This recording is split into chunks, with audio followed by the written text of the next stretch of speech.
Hi everyone, welcome back to my channel. I'm Tiffany, I'm the artist behind it all, and for October we've been working on this cute little pumpkin painting that you see behind me. And this is the final video.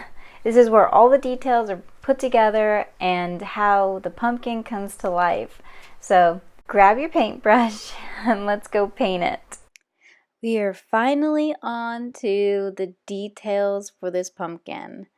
So right now I am mixing a little bit of burnt umber, ultramarine blue, and that pyrrole red to make a very dark magenta, and I'm going in and I'm darkening all of the parts of the pumpkin that need a little bit more darkening, which means the underneath side of the pumpkin where the shadows are going to be, in between each of the pumpkin's little humps, and right here on the right side of the pumpkin has to be darker as well because the light source is going to be coming from the left side of the pumpkin. With the same as we left off in the last video, I'm still working with that number 4 filbert brush by Princeton, and the brand is Snap. It is just a very soft synthetic tack-on bristled brush. And I'm just working in, that's the shadow of the stem right there. And I'm working in all the little shadows throughout the pumpkin that need to be darker.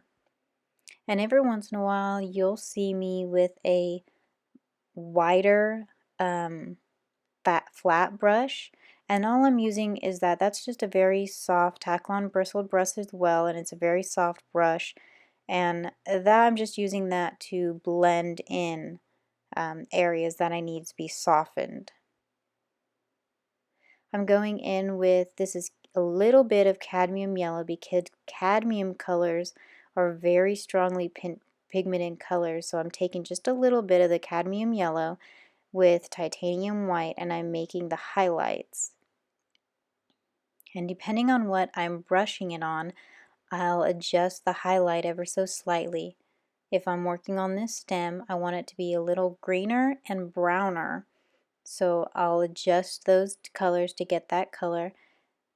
And then parts of the pumpkin that I don't want very, very bright, I'll add in a little bit of the pyrrole red to the cadmium yellow and titanium white mixture to make a light, very light orange.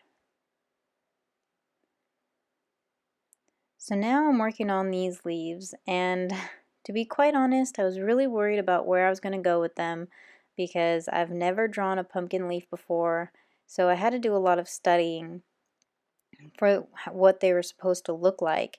So I've decided to kind of adjust them and kind of get the base of the color a little bit closer to what they should be. And in relationship to the pumpkin, if this leaf is going to be in front of the pumpkin, I realize that it has to be a lot larger than what I've put down on the canvas. So right now I'm just adjusting the size of this and trying to fill it in to create a base for this leaf.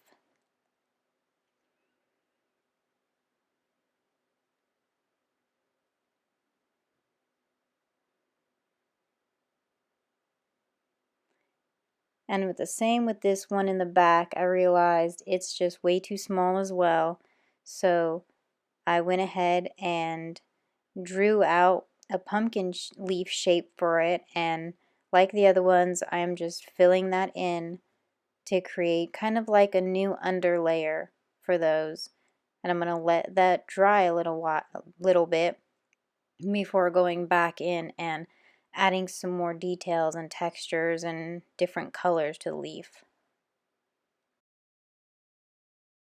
While we wait for the underlaying on the leaves to dry a little bit, I'm going to start building up the detail in the hay very slowly. We have a good solid base with all the dark colors, but I want to be able to layer on. I want it to get lighter and lighter every step that we go for this hay bale. Because I want you to be able to see through the top little layer of straw, and I want you to see the lines that are underneath it, creating the illusion that there's still a lot of hay that make up this bale.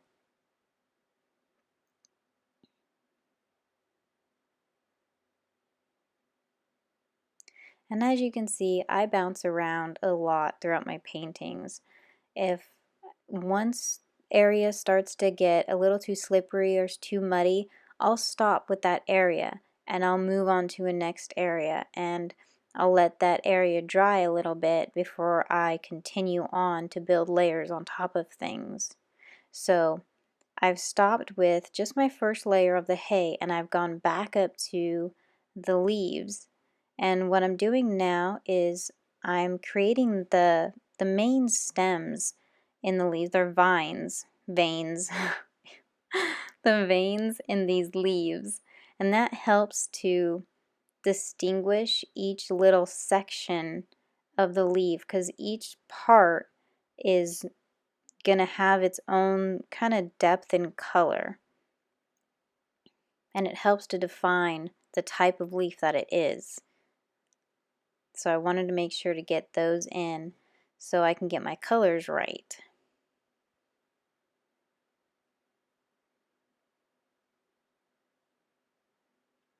And right now for these leaves, I've switched to my dagger brush, and this brush is just very phenomenal in everything that it can do.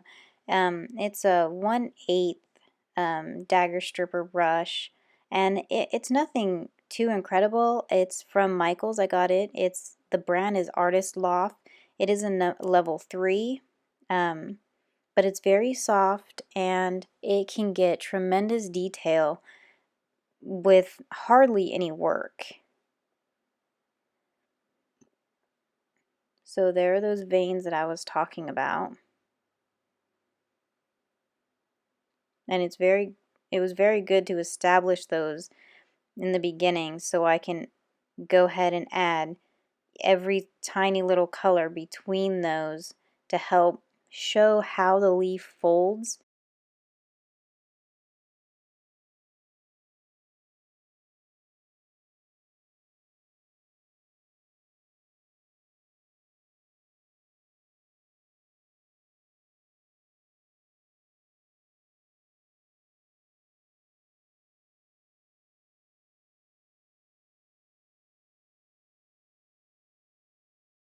The cool thing about this brush also is the fact that I could get tiny details with just using the tip of it, or you can use the whole brush and use it as kind of like a flat brush and just scrub on a bunch of detail. It's pretty nice.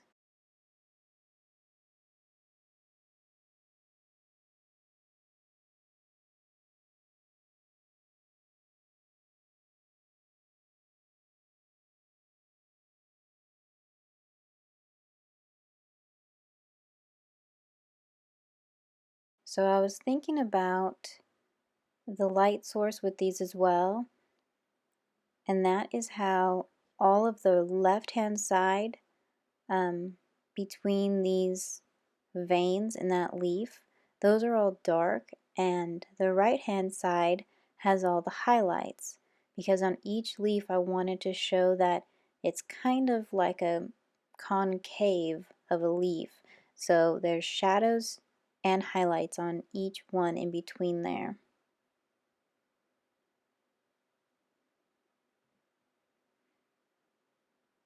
And like all of my paintings, I do the highlights and the shadows. I build them up slowly, and I've always felt that the slower you build things up, the more depth and realism you can get in a painting.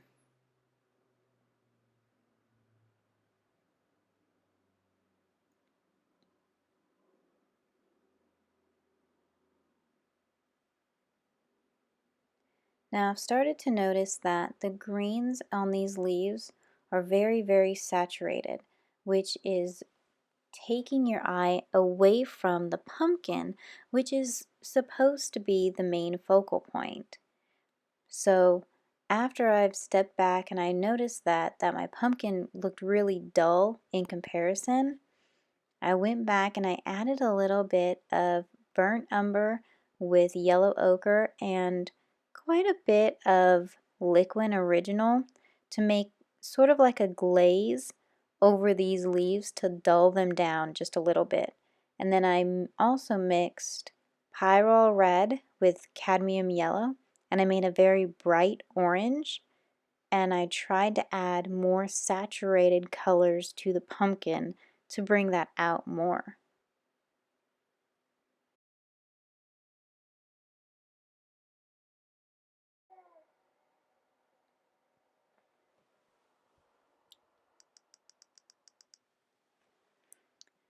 So here goes my second layer of the hay, or straw, I guess, whatever one you want to call it. This is the second layer, so it's a little bit brighter.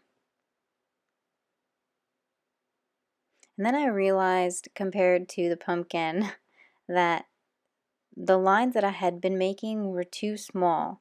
So I'm going back in and I'm layering longer pieces of straw on this.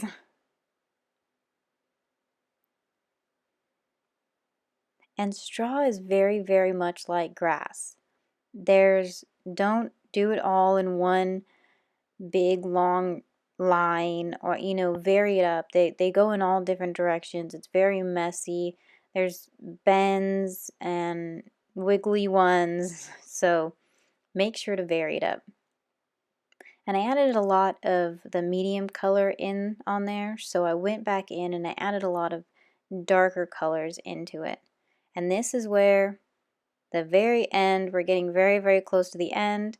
I'm adding on the brightest brights, and I did that to the pumpkin, and I'm trying to do it to the hay, but I started to get too bright, so I go back in and I make those ones right there a little bit darker. But as we recede to the right side, all of my lights start to get a little less bright because we're moving away from the light source. I go back in and I just darken up little piece of the pumpkin, and there's the final piece. I really hope you all enjoyed this. Thank you for watching all of these videos. Please hit that like button, subscribe if you haven't yet, and hit that bell so you get notified when I upload a new video. Share this with your friends and say hi in the comments below. I would love to talk to you. You all have a very beautiful day and weekend. See you guys next time. Bye.